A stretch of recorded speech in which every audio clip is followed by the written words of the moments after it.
Hello friends, this is Vikas Shah from kite technical institute.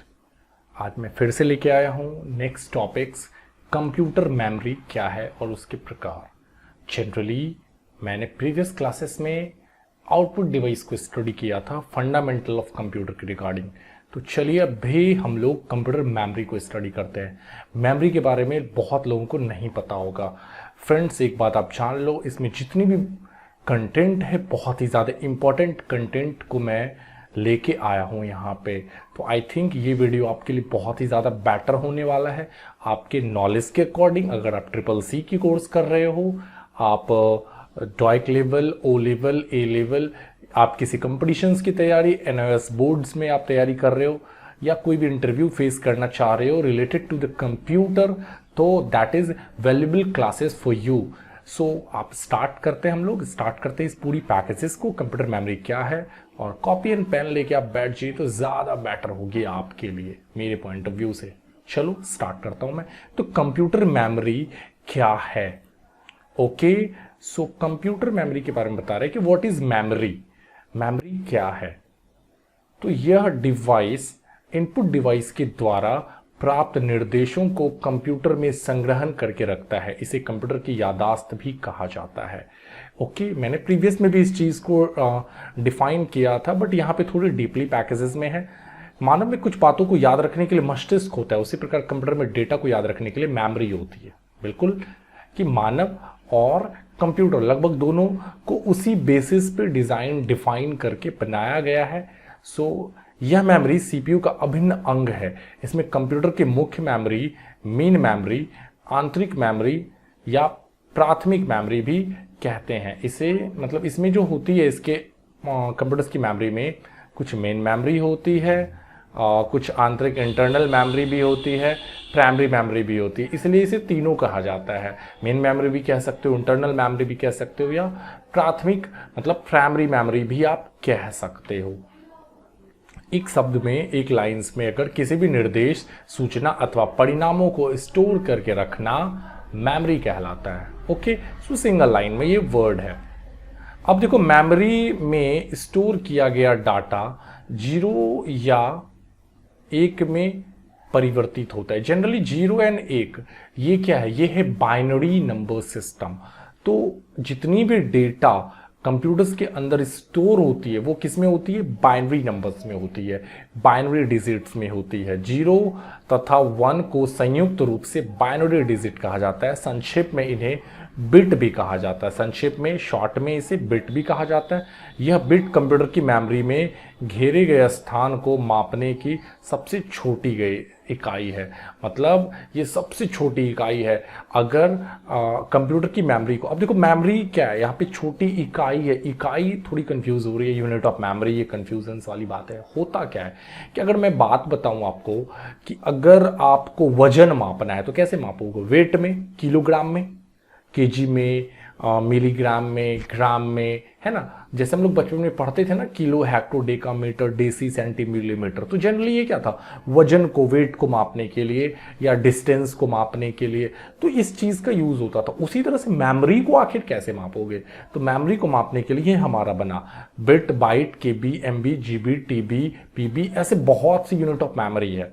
ठीक है, but हमारे हिसाब से लगभग टेराबाइट तक इनफ है। फिलहाल अभी हम लोग TB तक ज़्यादा यूज़ कर रहे हैं, जिसमें स्टार्टअप यहाँ से है 8 bits is equal to 1 bytes. देखो यहाँ पे मैंने जनरली प्रोसेस को रखा है कि 8 bit is equal to 1 bytes. अगर आप अपने कंप्यूटर में 1 लिख दो, 1 टाइप कर दो, तो पता है वो कितना जगह ले लेगा? 8 बिट जगह ले लेगा।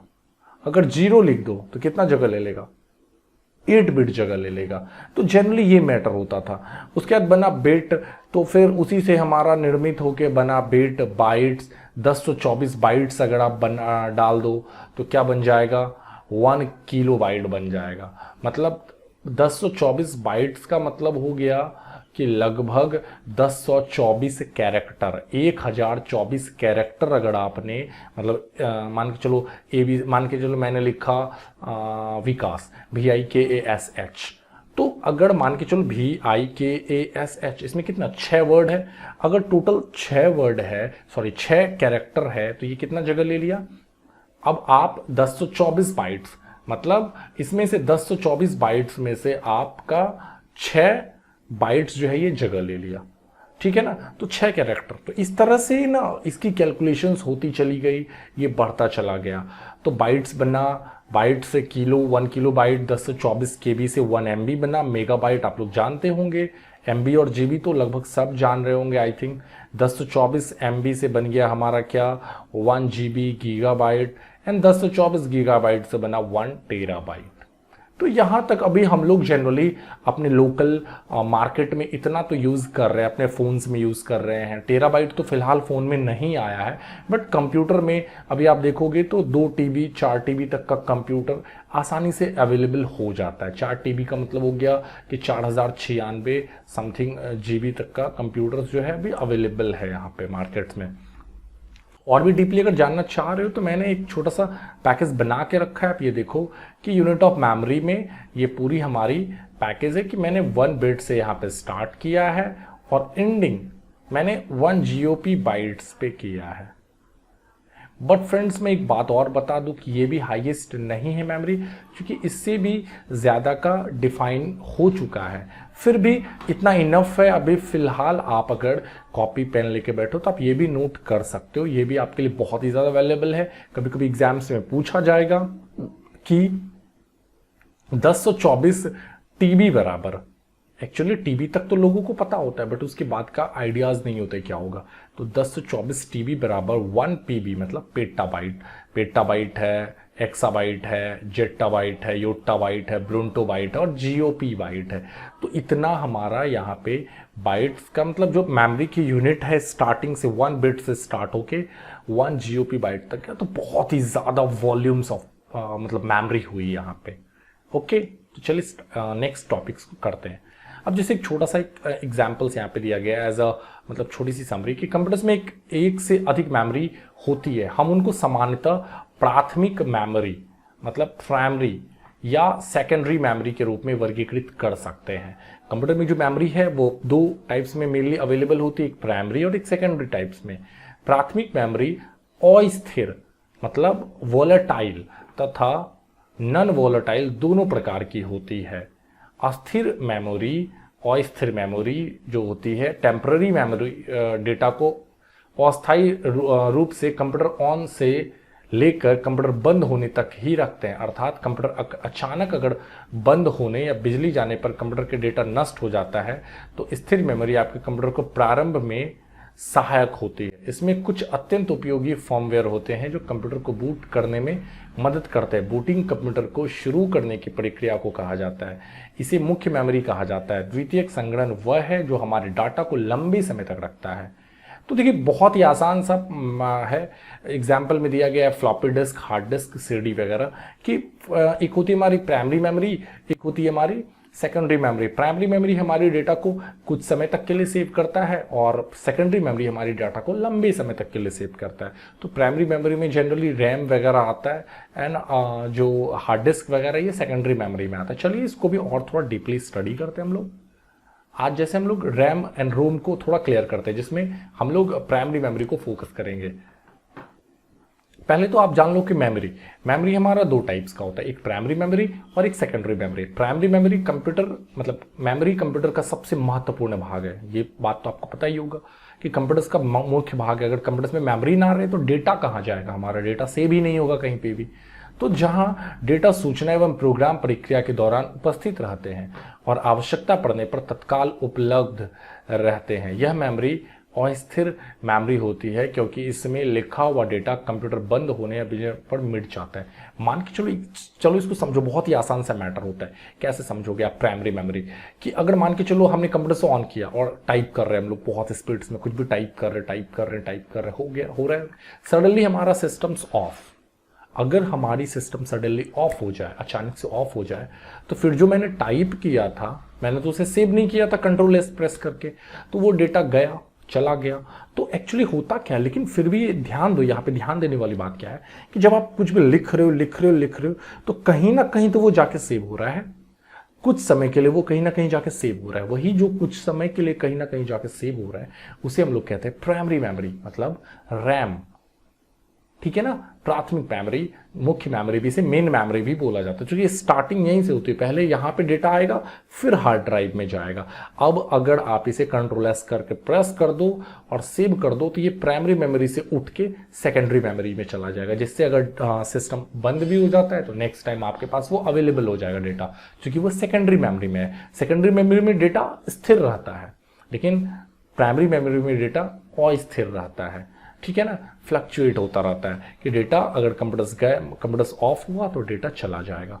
तो यहाँ पे एक एज अ डायग्राम मैंने कुछ बताया है टाइप्स मेमोरी, जिसमें रैम एंड रोम को हमने अच्छे से डिफाइन किया है। रैम में SRAM आता है, DRAM आता है, रोम में PROM, EPROM, EEPROM आता है। तो चलिए इसका कुछ डीपली पैकेजेस को जानते हैं। RAM, primary memory. अभी मैंने बताया कि मेमोरी दो टाइप्स की है, प्राइमरी एंड सेकेंडरी। अब प्राइमरी में हमारा दो प्रकार होता है, एक है रैम, एक है रोम। ओके, एक रोम।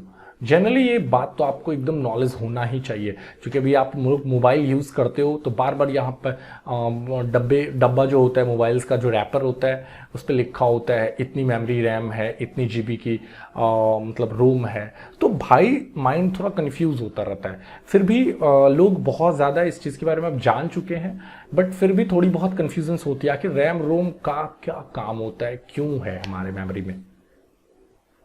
तो RAM random access memory, full form हुआ रैम या रैंडम एक्सेस मेमोरी। कंप्यूटर की अस्थायी मेमोरी होती है, जिसे टेम्परेरी मेमोरी भी कहा जाता है। कीबोर्ड या अन्य किसी इनपुट डिवाइस से इनपुट किया गया डेटा प्रक्रिया से पहले रैम में ही संग्रहित किया जाता है। अभी जस्ट मैंने ये बात बताया, CPU द्वारा आवश्यकता अनुसार वहां से प्राप्त किया जाता है। रैम में डेटा या प्रोग्राम अस्थायी रूप से संग्रहित रहता है। कंप्यूटर बंद हो जाने या बिजली चले जाने पर रैम में संग्रहित डेटा मिट जाता है, इसलिए रैम को वोलेटाइल का मतलब होता है अस्थायी मेमोरी कहते हैं। रैम की क्षमता या आकार कई प्रकार के होते हैं, 4 MB, 8 MB, 16 MB, 256 MB तक मैंने रखा है। बट मैं आपको बता दूं कि अभी बहुत ज़्यादा 32 GB तक का जनरली आप अपने सिस्टम्स में लगा रहे हो, उससे भी ज़्यादा आप बढ़ा सकते हो रैम को, ठीक है। तो कोई लिमिटेशंस फिलहाल अब नहीं रहा किसी चीज़ का, क्योंकि अब जिस समय में हम लोग जी रहे हैं अभी कोई काम के पीछे कोई लिमिटेशंस नहीं है। आप अपने मुताबिक जितना पैसा खर्च करोगे उतनी अच्छी, उतनी स्पीड्स वाली सिस्टम्स डेवलप करो। मैंने खुद ही अपने सिस्टम में 16 GB का रैम लगा के रखा है। तो जनरली आप अपने रिक्वायरमेंट्स के हिसाब से सारा काम यहाँ पे कर सकते हो। रैम 3 प्रकार की होती है, DRAM, dynamic RAM, synchronous RAM, static RAM. तो ये 3 तरह का रैम होता है, जिसमें ना मेरे पॉइंट ऑफ व्यू से स्टैटिक रैम आपको ज़्यादा बेटर होता है। इसके बारे में डीपली आप सर्च कर सकते हो। मैं अगर इसके बारे में तीनों के बारे में रखूँ तो बहुत बड़ा ये क्लासेस हो जाएगा, सो मैंने इसको शॉर्ट कर दिया। बट मैं अगर आपको रिकमेंड करूँ तो स्टैटिक रैम थोड़ा महंगा होता है, क्योंकि इसका जो प्रोसेसेस होता है, जब आप, मैं थोड़ा सा एक हिंट्स दे देता हूँ कि रैम में क्या फ़र्क होता है। कि जब आप कुछ भी टाइप करते हो ना, तो कुछ रैम में क्या पावर होता है कि थोड़ी बहुत मेमोरी को स्टोर करता है कुछ समय के लिए, और जैसे जैसे आपकी रैम की अच्छी रैम की क्वालिटीज़ पे आओगे तो स्टैटिक रैम में ये पावर बढ़ जाता है कि जब आप कुछ भी टाइप कर रहे हो तो ज़्यादा से ज़्यादा ये रैम को अपने ऊपर, मतलब जो भी डेटा है अपने ऊपर उसको सेव करके रखता है। तो इसलिए क्या होता है कि इसकी जो लाइफ लॉन्ग होती है, इसकी बैकअप होती है, बहुत ही अच्छी होती है, और थोड़ा ये महंगा मिलता है मार्केट में। आप कभी रैम लेने जाते हो तो अगर आप 2 GB की रैम ले रहे हो तो कहीं पर प्राइस आपको 700 रुपये दिखता है, कहीं पर उसी मतलब 2 GB रैम की ही प्राइस अदर कंपनीज़ में या थोड़ी सी इधर उधर चेंजेस होने पे, कुछ मॉडल नंबर चेंज होने पे उसकी प्राइस 1400 भी दिखता है। तो भाई ये चीज़ ध्यान जानो कि थोड़ी बहुत रैम में चेंजेस आती है, ठीक है, क्वालिटी में चेंजेस आती है। आप प्राइस को हर हमेशा पकड़ के नहीं लेके चल सकते, क्योंकि आज के समय में लो लेवल की भी वही चीज़ आपको मिल रहा है, वही चीज़ आपको उस लेवल पे भी मिल रहा है। कभी कभी फ़ोन में 4 GB रैम होता है, किसी फ़ोन में 2 GB रैम ही होता है, लेकिन उसकी स्पीड 4 GB से ज़्यादा होती है। तो कभी माइंड करो इस बात को, थोड़ा सा उस चीज़ को पकड़ने की कोशिश करो, आप खुद दिमाग चलाओ। ये टेक्नोलॉजी है भाई, टेक्नोलॉजी को आपको समझना पड़ेगा, सोचना पड़ेगा आखिर ऐसा क्यों हो रहा है। तो कुछ ना कुछ चेंजेस होता है। प्राइस अगर कम है और वही सेम फीचर्स में प्राइस ज़्यादा है तो कुछ तो चेंजेस है। आप उसके बारे में थोड़ी स्टडी करो, पढ़ो, इंटरनेट करो, गूगल करो, सब कुछ आपको अवेलेबल है। ठीक है, बट बेसिक्स नॉलेज होगी तब ना, ये आपको पता होगा तब ना कि भाई रैम में भी तो लोचा है, 3 टाइप का रैम है, तो आपको ये नॉलेज होगी तब आप गूगल करोगे। नॉलेज जब बेसिक्स जिसको है ही नहीं वो कुछ भी नहीं कर सकता, वो उसके लिए गूगल कुछ नहीं है, फिर गूगल पे कुछ समझ नहीं आएगा। आपके सामने रख दिया जाएगा कि भाई 1100 रुपये में स्टैटिक रैम बेच रहे हैं, डायनेमिक रैम 600 रुपये में बेच रहे हैं, तो आपको क्या पता, आप बोलोगे भाई डायनेमिक हो स्टैटिक हो 600 कम पैसे में मिल रहा है। तो ये सब चीज़ की थोड़ी सी कन्फ्यूजन्स होती है, तो आप इस पर ध्यान दिया करो, ठीक है। इस चीज़ को आप पढ़ोगे तभी आपको समझ में आएगा। दूसरी है हमारी रोम, रीड ओनली मेमोरी। ओके, सो रोम का पूरा नाम रीड ओनली मेमोरी है। यह स्थायी मेमोरी है, परमानेंट मेमोरी होती है, जिसमें कंप्यूटर के निर्माण के समय प्रोग्राम स्टोर कर दिया जाता है। इस मेमोरी में स्टोर प्रोग्राम परिवर्तित और नष्ट नहीं किए जा सकते, उन्हें केवल पढ़ा जा सकता है, इसलिए यह मेमोरी रीड ओनली मेमोरी कहलाती है। अब देखो ये मेमोरी को मैं बताता हूँ कि क्या है, कैसे काम करता है। एक एग्जांपल्स में, अगर आपके पास किसी भी कंपनीज का फ़ोन है, चलो एग्जांपल में सैमसंग का फ़ोन है, तो आप जब सैमसंग बटन प्रेस करते हो, सैमसंग का स्टार्ट ऑन बटन, तो क्या होता है, सैमसंग लिखा होता है वहाँ पे, है ना। तो आप ये सोचो कि भाई सैमसंग वर्ड जो SAMSUNG सैमसंग है, ये कहीं ना कहीं तो जाके सेव होगा। क्या आप सैमसंग की जगह पे अपना नाम लिख पाते हो? नहीं लिख पाते हो। ये मेमोरी जो जहाँ पे वो डेटा सेव है, आप जब खोलते हो तो उसमें बहुत सा चीज़ मिलता है आपको, डिस्प्ले, कैमरा, तो अलग अलग टच करने के लिए टच डिवाइस मिलता है, अलग अलग ड्राइवर्स मिलता है, फ़ोन बुक मिलता है, जिसको हम अपने हिसाब से कस्टमाइज़ नहीं कर सकते, ये केवल आपको पढ़ने के लिए होता है। लेकिन ये कहाँ पे सेव होता है? ये रोम में ही सेव होता है, इसलिए रोम को आप केवल पढ़ सकते हो। जनरली इसको इंजीनियरिंग मोड के थ्रू हम चेंज कर सकते हैं, बट ये नॉर्मल लोग आसानी से इसमें कोई चेंजेस नहीं कर सकते हैं। तो कंप्यूटर का स्विच ऑफ होने के बाद रोम में संग्रहित डेटा नष्ट नहीं किया जा सकता। ऑफ हो भी जाए कोई दिक्कत नहीं है, आप अगर फ़ोन को ऑफ कर दो तो डेटा आपका सुरक्षित है।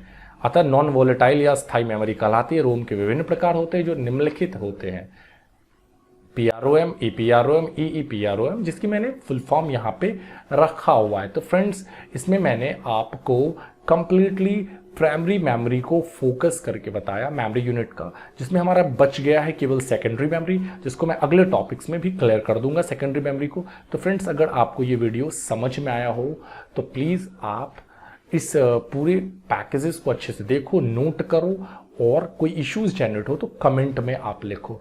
और ज़्यादा अगर मैं खींचूंगा तो वीडियो थोड़ा लंबा हो जाएगा, क्योंकि समझना तो वीडियो ऑलरेडी बहुत लंबा हो चुका है।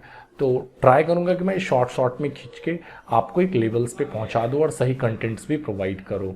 और कोई प्रॉब्लम्स हो, कोई इश्यूज हो, तो प्लीज़ आप मुझे कमेंट सेक्शंस में लिखते रहो। चैनल्स को लाइक, शेयर एंड सब्सक्राइब करो। Thank you.